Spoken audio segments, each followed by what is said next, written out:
Hello and welcome to this new tutorial. My name is Alex Gaudiano, and in this video we'll see what Gizmo, groups and Python scripts are, but mostly we'll see how to install them properly.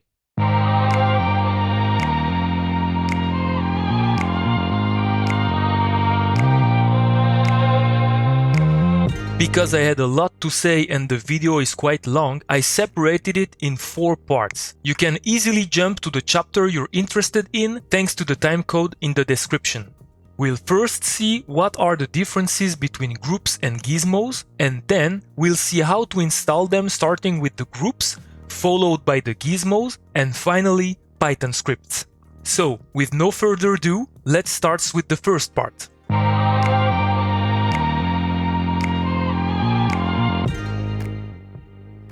I can't talk about Gizmo directly without explaining briefly what a group is. A group is generally a combination of nodes that are encapsulated in order to perform a precise task. These groups are usually called tools. For example, here I have a group called Exponential Glow.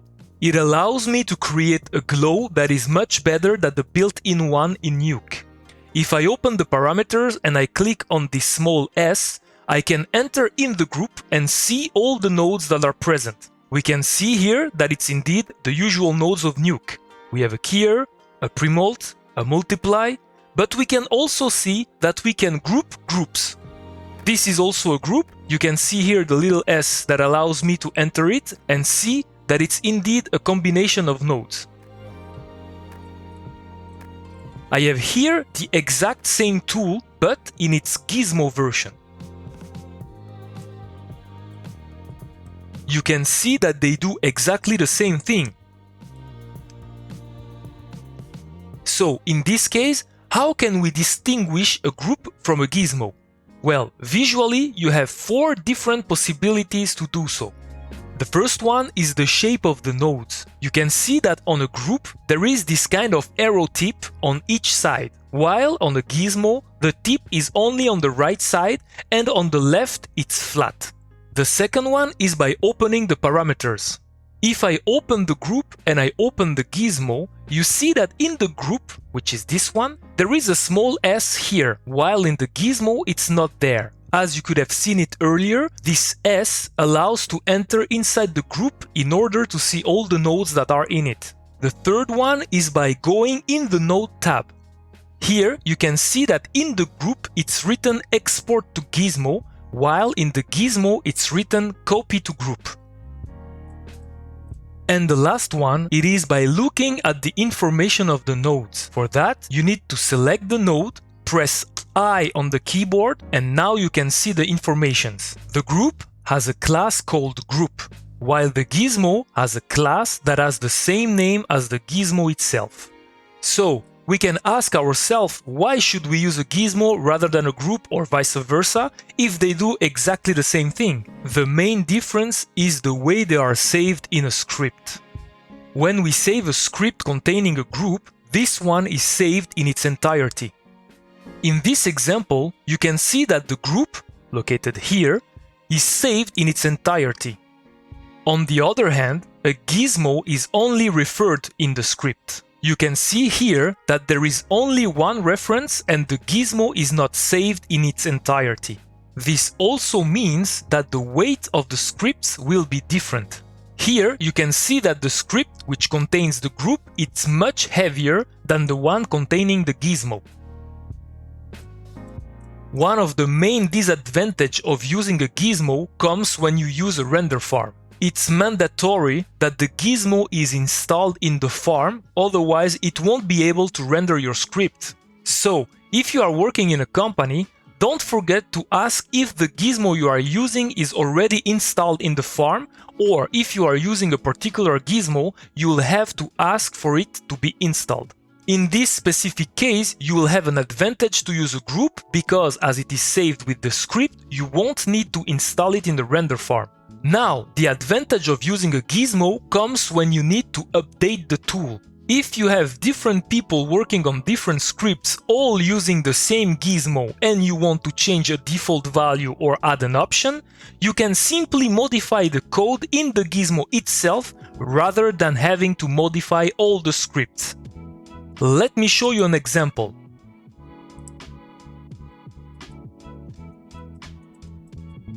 Here we have our gizmo and our group, still doing exactly the same thing. We can also see that the values of the gizmo and the values of the group are identical. So let's see what happens if I modify the code of the gizmo. You have here the gizmo we are using, recognizable by its .gizmo, and here its code. We can see that the values that are exposed here are here. We have the exponential glow in the name of the tab, which can be found here, the fall off, which is here, the intensity with a value of 5, and we see here that there is an intensity of 5. I will modify its values, save the gizmo, reopen my script, and we'll see what is gonna happen.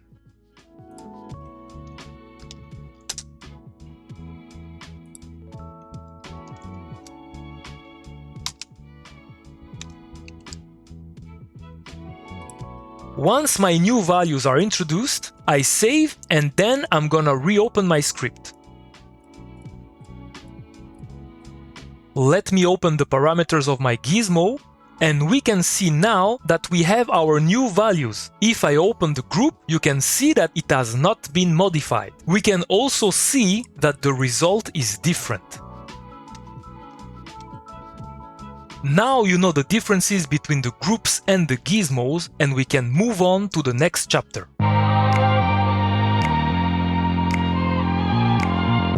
Now that we have seen the differences between a group and a gizmo, let's take a look at how we can save, recover, and install a group on another computer. For example, you have created a new tool on your personal computer at home, and now you would like to recover this tool to install it on your professional computer at the office. Well, in this case, we are going to use the toolsets. It's this icon here with the two open-end wrenches that is on the left of the screen. When you are using a freshly installed Nuke, your .nuke folder is usually pretty empty. You find this folder in your user folder. Here, for example, there is only the workspace and some preferences that have been saved. Let's see what happens when we create a new toolset. For this, let's start by creating a small combination of nodes. Let's say it's a template that I would like to reuse on several projects.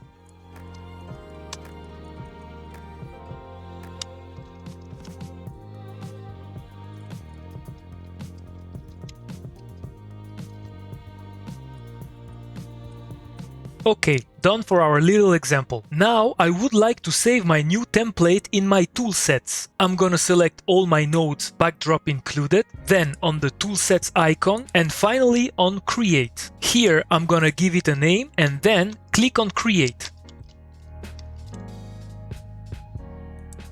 Let's see what happened in the .nuke folder. You can see that now there is a new folder called toolsets that has been created, and inside of it you can find my little template. If I drag and drop it, you can see that it's indeed the template that I created. The interest of doing this is that now that my template is saved, I can call it directly from the toolsets menu. First, I'm gonna delete this. And now, from the toolsets menu, I can reload my template. Here. There you go. Let's try to repeat all these steps, but this time with a group. I'm going to reuse the same one seen in the previous part. I'm gonna select it and click on Create in the Toolsets menu. This time I would like to be a bit better organized, so I'll create a folder in which I'll save my group. In the Toolsets menu, here, we can see that it's written root and there is nothing else. So to create a new folder, you just have to type its name followed by a slash. And then I'll put the name of the group that I want to save.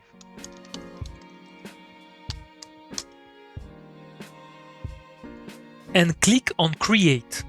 If I go back to my .nuke folder, we can see that there is still the toolsets folder in which there is still the template created earlier, but now we have a new folder called My Tools, and inside of it we can find the group that I just saved. In the same way, I can find it in the Toolsets menu, in the folder My Tools, and it's here.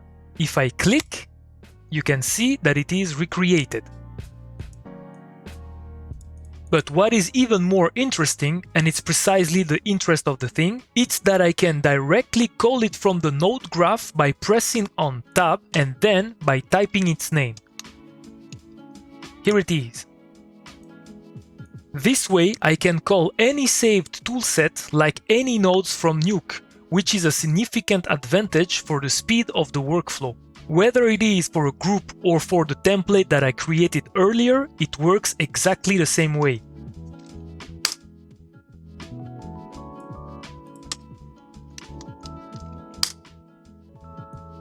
To be able to export and install them on another computer, you'll simply have to copy the .nk files, which are here in the toolset folder, on another computer. You can copy them one by one, or simply take the whole toolsets folder and copy it on the other computer. Be careful, it's mandatory that the folder is called toolsets with a capital T, a capital S and an S at the end. If you change the name of this folder, it won't work. If, for example, I change the name like that, Nuke won't be able to find the saved tools. If I come here and try to call my exponential glow, you can see that it doesn't find it. Same thing with my template, so be really careful that the name is respected. For the last demonstration of this chapter, I will start by deleting this toolset here.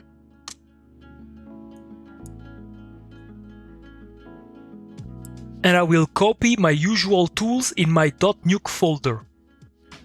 So for that, I will directly copy the whole toolsets folder and paste it here.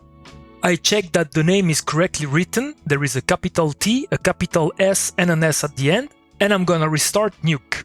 If I don't do it, Nuke won't refresh the toolsets menu. You can see here that the old names are still present.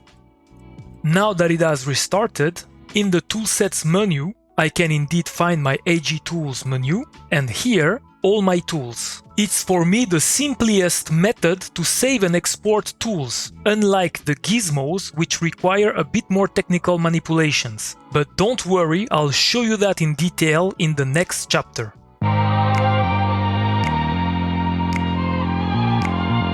To be able to use a new Gizmo, you just have to copy-paste it in the .nuke folder. For my little demonstration, I'm gonna use this one.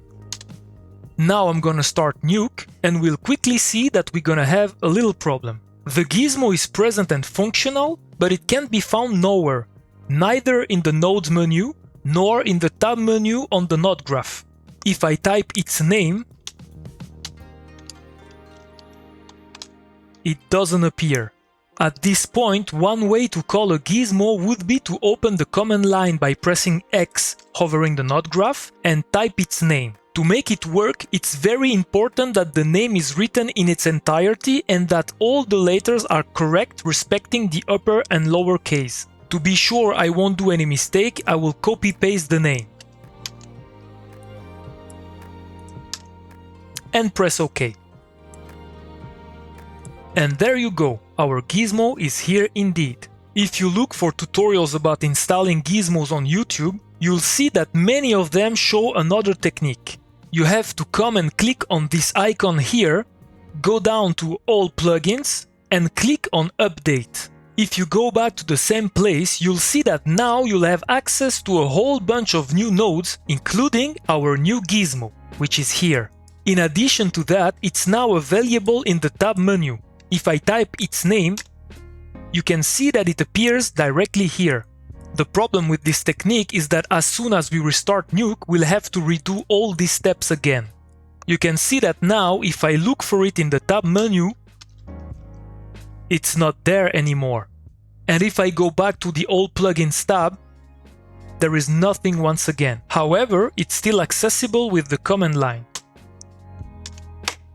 Therefore, I don't recommend this method because it's not the most optimal. What is important to understand in the installation of a gizmo is that what we install is especially an access via the user interface. So it's necessary to tell Nuke that there is a gizmo of this name and in which menu it needs to be shown, so we can call it with a simple click. For that, we are going to use a small Python code that we can find in the Nuke's documentation. I'll put the link in the description.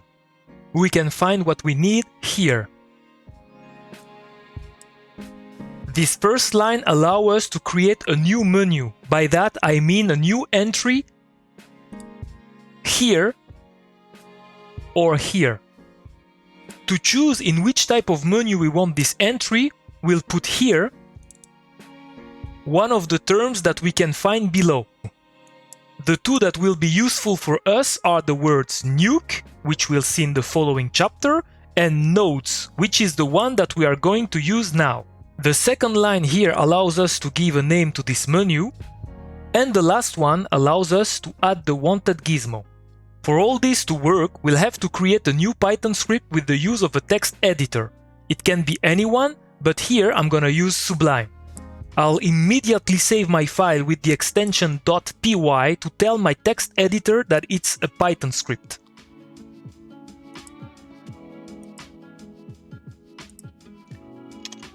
It's important to save this file at the root of your .nuke folder and call it menu in lowercase .py.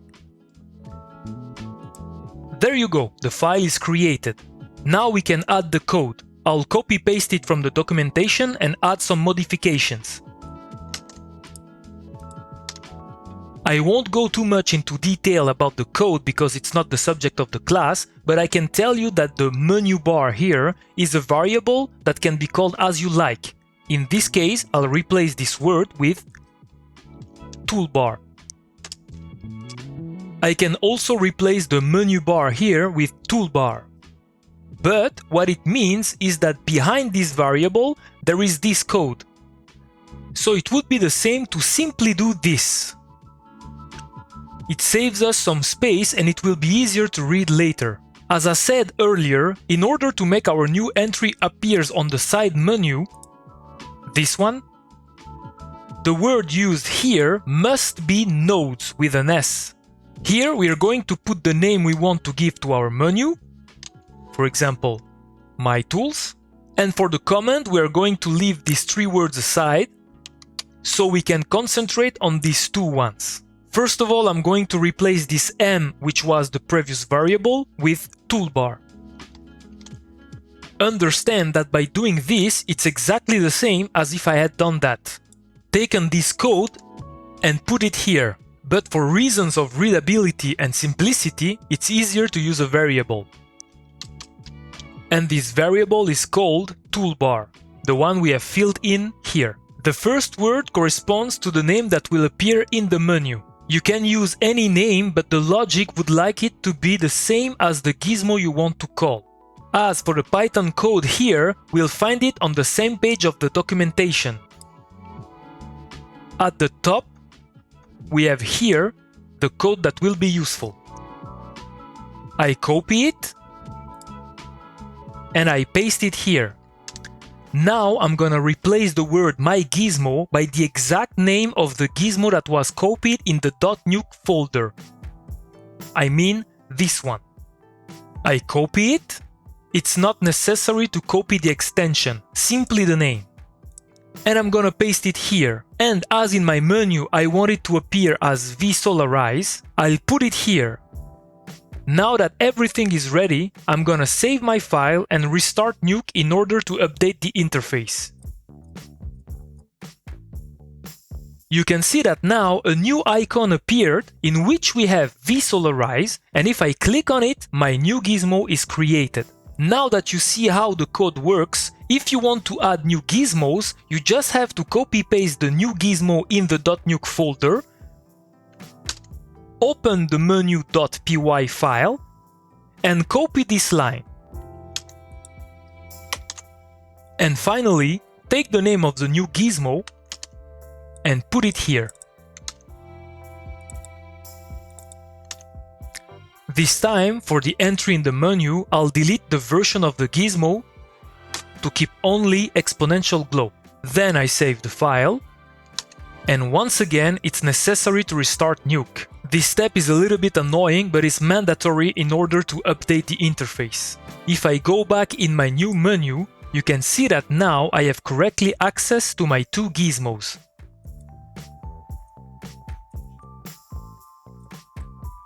And of course, they are also accessible in the tab menu of the node graph.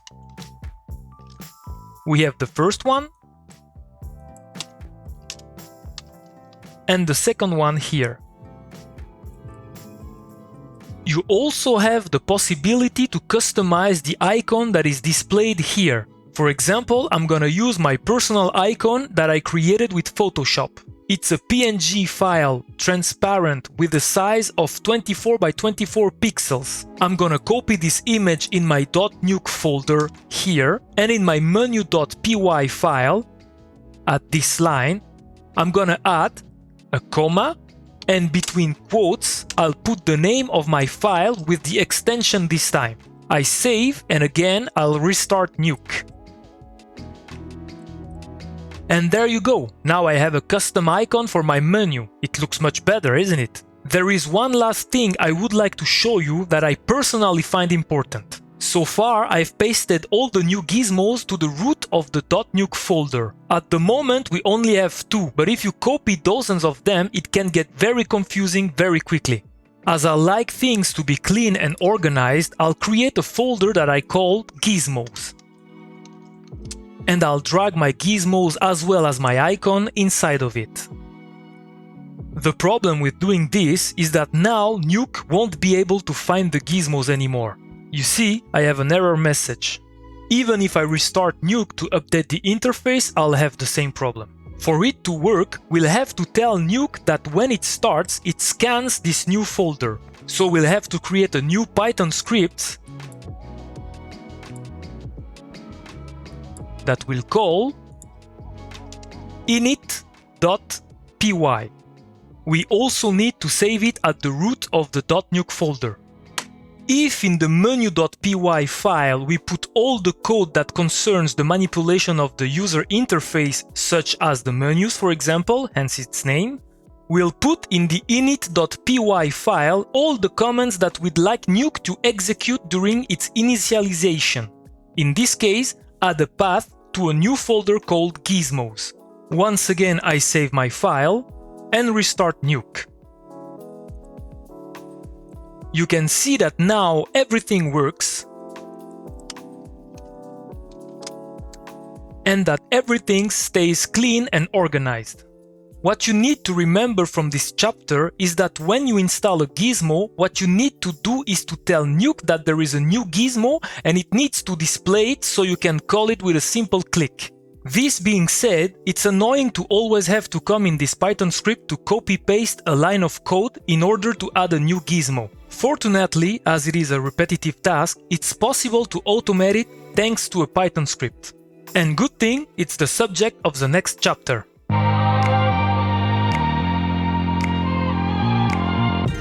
If groups and gizmos allow us to act on the visual rendering of an image, Python scripts, on the other hand, allow us to automate tasks or perform calculations that can be too complicated or too long to do manually. For example, here I have an EXR export rendered with Arnold that has a whole bunch of AOVs. It's a personal project that I did some time ago, and I take the opportunity to invite you to go to my personal website agaudiano.com, where you can see in the portfolio section the final renders.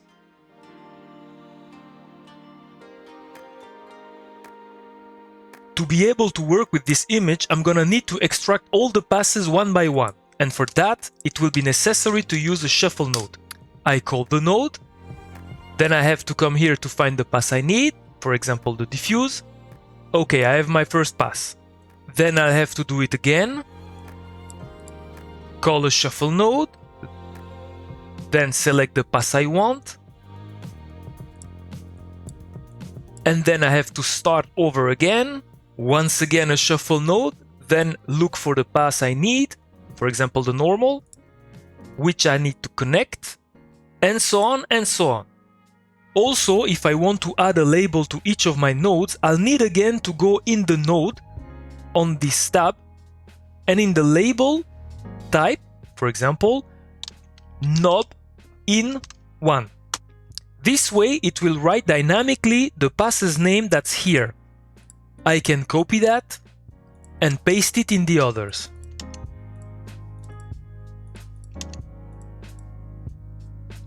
Imagine now that I have several EXR exports from which I need to extract a dozen passes. Make it manually one by one will quickly become long and very tedious. This is where a Python script will save us. To load a Python script, it's necessary to open the script editor. It's located here.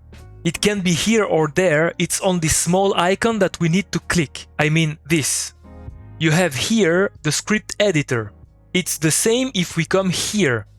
You have it as well. And so we can work and see everything at the same time, what I'm about to do is that I'm gonna split my view here by clicking on Split Horizontal. This way I have a new panel. I click here, Windows, Script Editor. To load a Python script, either you open it in a text editor, you copy it, and paste it in this part of the editor, or you can click on the little icon here, the one that says load a script, and in the window select the script you want. In this case, this one. So I'll be sure that my EXR export is well selected and I'll run the script. In some cases, it's enough to click here, run the current script. Or in others, like here, it's just necessary to make sure that the defined function is copied and pasted at the very end of the script. And then I just need to execute the script by clicking here. Now I just have to select the passes I want by clicking on individual. And I will, for example, take the normal, the position, diffuse, and specular, and click on OK. And there you go. In a few clicks, the Python script took care of everything automatically. I have here another interesting example. In this corner pin, the 4 points are animated, those which are here. But I would like to convert these animations into a matrix. Unfortunately, I can't simply copy the values of this point and put them here. For that, I'll need to convert them. And it's exactly what this Python script's gonna make. So I'm gonna load it. Copy the function that's here. Paste it at the end of my script. And I'll run it. And there you go. What it did was create a new corner pin and it converted the values of these points into a new matrix. Now that we have seen what Python scripts are used for, what I would like to show you is how to install them in the menu, as we did for the Gizmos, so that we no longer need to go through the script editor to load them. In the same way as we did for the Gizmos in the previous chapter, we'll start by creating a folder that we'll name Python. Then, in our init.py file, we'll inform Nuke that this new folder exists and that it needs to look in it. I'll simply copy this line and change Gizmos by Python and save the file. Then, we'll copy and paste the scripts we want to use in the Python folder. And finally, I'll open the menu.py file in which I'll inform Nuke where and how I want my scripts to be displayed. In the previous chapter, we saw that there are different types of menus here that allow us to choose where in the Nuke interface we want our menu to appear. For Gizmos, we had chosen Node.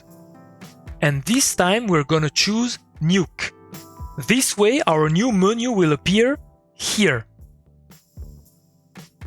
To start, I'll copy this line,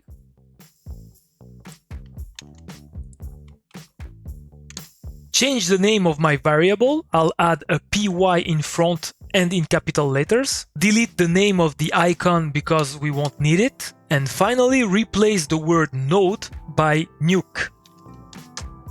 Then it's necessary to begin by telling Nuke to import the script. For that, I'll type import and then the exact name of the Python script. To avoid any mistake, I'll simply do a copy-paste. It's not necessary to copy the extension. Now the command that we need is exactly the same as the one used for the Gizmos, but we'll have to make some small changes. I'll copy this line and paste it here. First of all, I'd like that the variable used here is the same one we created earlier. So I'll copy this variable and put it here. Then, as for the Gizmos, the word between the quotes corresponds to the name that will appear in our menu. I'll use then the same name as the script itself. Finally, this time we don't want to create a node, but we want to call a function. To find the name of a function in a Python script, you usually have to look for the word def. In the case of this script here, I know that the function I want to use is the one at the bottom, called multi-channel split. So I'll copy this function and paste it here. It's important to keep the two brackets at the end, but it's not enough yet. We have to specify to Nuke that this function is in the file called multi-channel split. So I'll have to add the name of the file in front of the function with a dot, like that. I can now save my file and restart Nuke to see if everything works.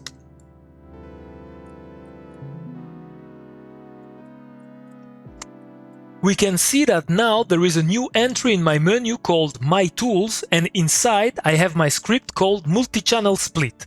Let's see if it works. I select my EXR render and I click on the script. We can see that everything works perfectly well.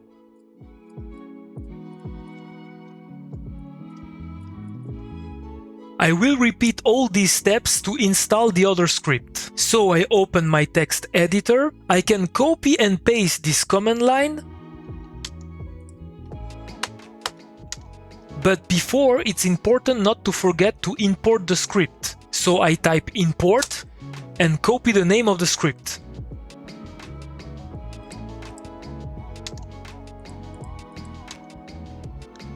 For the name, this time I'll opt for a shorter one, and I'd like that it's saved in a different folder.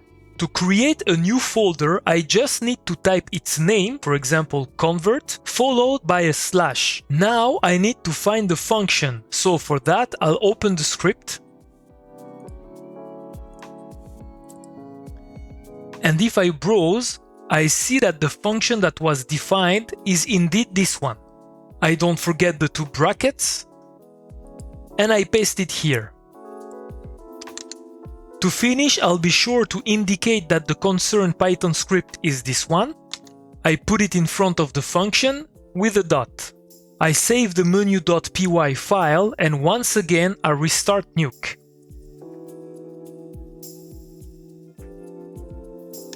If we look at my Tools menu, we can see that now there is a new folder that has been created, and inside there is the script. If I click on it, we see that everything is working perfectly well. There is still one last thing we can do to further increase the efficiency of our workflow, and that thing is to assign a keyboard shortcut to our scripts. For that, we're gonna go back to our menu.py file, and we'll add a combination of keys after the function. I mean here. I'll put a comma, open quotes, and type the combination of keys. Obviously, it's better to check if the combination you want to use is not already used in Nuke in order to avoid any conflict. In my case, I'll use for the multi-channel split the combination Alt plus B, and for the animated corner to matrix, the combination Alt plus Control plus B. Once again, I save my file and I'm gonna restart Nuke. If you go back to your menu, you see that now the combination of keys is displayed here. And if I test them, For the multi-channel split it was Alt-B. Everything seems to work. And for the animated corner to matrix it was Ctrl-Alt-B. And again, everything seems to work perfectly well. Now that the installation of Python scripts has no secret for you anymore, I'll show you one that will be particularly useful for the installation of Gizmos. It's a script created by Simon Bjork that you can find at this address. I'll put the link in the description. If you scroll down the page, here, there is a script called sb-auto-add-gizmo, and as its name indicates it, this script is used to install automatically gizmos. Once downloaded and copied in your Python folder, you can open it and you can see that in the comments here, the creator indicates us what is necessary to copy in our menu.py file. I'll copy this code and paste it in my menu.py file. It's then necessary to replace this path by your path to the Gizmos folder. In my case, it's this one. I copy it, I paste it, and be careful to this small particularity. It's necessary to replace the backslashes by slashes. The word Gizmo, you can leave it as it is. And for the icon, I will reuse the same one that I had here. Now, as it's the Python script which will be in charge of installing the gizmos, I don't need these lines anymore. So I can remove them. Once again, in order to refresh the Nuke's interface, I'll have to restart it.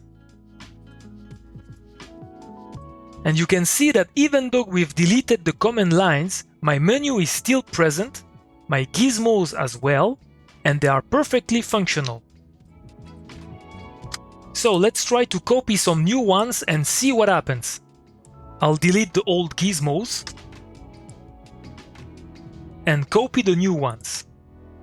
At this point, I don't need to touch anything anymore in the menu.py file, but I still have to restart Nuke.